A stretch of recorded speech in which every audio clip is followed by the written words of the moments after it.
Beer Master here. We have a 2011 Mazda 6. This goes for multiple years. I'm going to show you how to change this light bulb here. Take it out to change a bulb.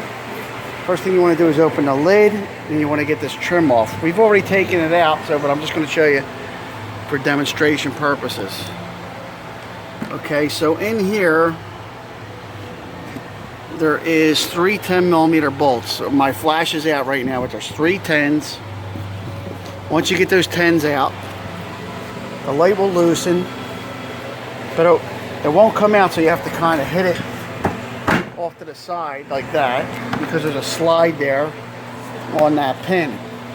So when the light comes out, there's a plug for the light there, and these ones spin in, so I'm going to show you them.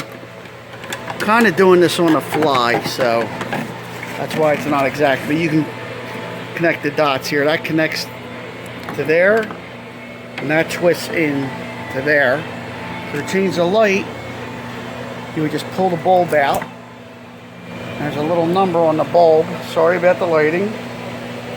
And you would get that from your local supplier, or you can call them and tell them the make and model of the year of the car, and they will supply it to you. You want to make sure they work before you put it all back together. Then you screw that back in. Only goes in one way. Plug that in. There's a little lock on this. So when you take it off, you got to slide that back, and then you pull it out. Press the middle and pull it off, and that'll come off. So sorry, this one's on the fly. You can actually do this with the light in. And then you put the light in. You just do it the same way.